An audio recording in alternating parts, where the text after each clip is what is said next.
ಕರ್ನಾಟಕ ಭಾಗದಲ್ಲಿ ಮಳೆಯಿಂದಾಗಿರ್ತಕ್ಕಂಥ ಅನಾಹುತಗಳೇನು ಅಂತ ನೋಡೋದಾದರೆ ಗಡಿ ಜಿಲ್ಲೆ ಬೀದರ್ನಲ್ಲಿ ನಿನ್ನೆ ತಡರಾತ್ರಿ ಧಾರಾಕಾರವಾಗಿ ಮಳೆಯಾಗಿದೆ. ಹಾಗಾಗಿ ಬೀದರ್ ನಗರದಲ್ಲಿ ಮಳೆ ಅವಾಂತರಗಳು ಈಗ ಸೃಷ್ಟಿಯಾಗಿವೆ.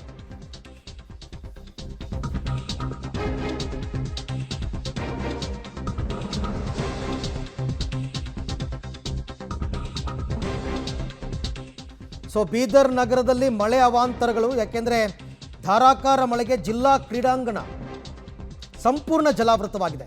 ಸುಮಾರು 2 ರಿಂದ 3 ಅಡಿ ನೀರು ನಿಂತು ಕೆರೆ ರೀತಿ ಕಾಣಿಸ್ತಾ ಇದೆ. ಇದು ಜಿಲ್ಲಾ ಕ್ರೀಡಾಂಗಣ. ಪ್ರತಿ ದಿವಸ ಇಲ್ಲಿಗೆ ಬಂದು ಜನ ವಾಕ್ ಮಾಡ್ಕೊಂಡು ಹೋಗ್ತಿದ್ರು. ಇವತ್ತು ಬೆಳಗ್ಗೆ ಬಂದಿದ್ದಾರೆ, ನೋಡಿದ್ರೆ ಇದು ಕ್ರೀಡಾಂಗಣ ಅಲ್ಲ, ಕೆರೆ ಅನ್ಕೊಂಡ್ಬಿಟ್ಟಿದ್ದಾರೆ. ಕೆರೆ ಥರ ಕಾಣ್ತಾ ಇದೆ. ಒಂದು ಮಳೆಗೆ ಬೀದರ್ನಲ್ಲಿ ಕ್ರೀಡಾಂಗಣದ ತುಂಬ ಈ ರೀತಿ ನೀರು ತುಂಬಿದೆ. ಸ್ವಲ್ಪ ತಗ್ಗು ಪ್ರದೇಶ, ಜೊತೆಗೆ ನೀರು ಹೆಚ್ಚಿನ ಪ್ರಮಾಣದಲ್ಲಿ ಶೇಖರ ಆಗಿದೆ. ಇದು ನ್ಯಾಚುರಲ್ ಆಗಿ ಡ್ರೈ ಆಗಬೇಕು, ಬೇರೆ ವ್ಯವಸ್ಥೆಗಳೇನೂ ಇರಲ್ಲ. ಬಂಗಾಳ ಕೊಲ್ಲಿಯಲ್ಲಿ ಏನು ವಾಯುಭಾರ ಕುಸಿತ ಕಂಡಿದೆ, ಹೀಗಾಗಿ ಗಡಿ ಜಿಲ್ಲೆ ಬೀದರಲ್ಲಿ ಒಂದು ರೀತಿಯ ಧಾರಾಕಾರ ಮಳೆ ಆಗ್ತಿರುವಂಥದ್ದು. ಹೀಗಾಗಿ ತಡರಾತ್ರಿ ಕೂಡ ಒಂದು ರೀತಿಯ ಧಾರಾಕಾರ ಮಳೆಯಾಗಿರುವಂಥದ್ದು ಗಡಿ ಜಿಲ್ಲೆ ಬೀದರಲ್ಲಿ. ಹೀಗಾಗಿ ಒಂದು ರೀತಿಯ ಜಿಲ್ಲಾ ನೀರು ಕ್ರೀಡಾಂಗಣ ಇದೆ, ಸಂಪೂರ್ಣವಾಗಿ ಒಂದು ರೀತಿಯ ಜಲವೃತ ಆಗಿರುವಂಥದ್ದು.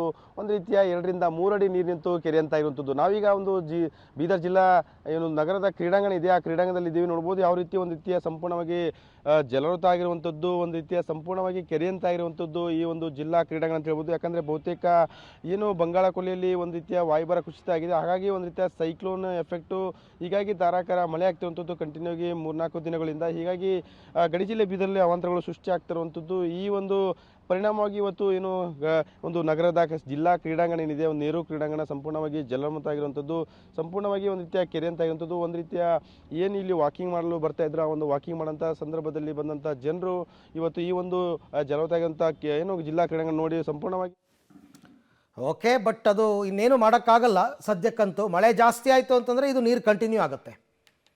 ಇಲ್ಲ ಅಂತಂದರೆ ಸ್ವಲ್ಪ ಅದು ನ್ಯಾಚುರಲ್ ಆಗಿ ಡ್ರೈ ಆಗಬೇಕು. ಸಾಮಾನ್ಯ ಕ್ರೀಡಾಂಗಣದಲ್ಲಿ ಒಂದು ಡ್ರೈನೇಜ್ ಸಿಸ್ಟಮ್ ಇರುತ್ತೆ, ಅದನ್ನು ಮೀರಿ ಮಳೆ ಬಂದು ಮಧ್ಯಭಾಗದಲ್ಲಿ ನೀರು ನಿಂತರೆ ಏನೂ ಮಾಡೋಕ್ಕಾಗಲ್ಲ. ಸದ್ಯಕ್ಕಂತೂ ಜನರಿಗೆ ಇಲ್ಲಿ ವಾಕ್ ಮಾಡೋದಕ್ಕೆ ಅವಕಾಶ ಇಲ್ಲ.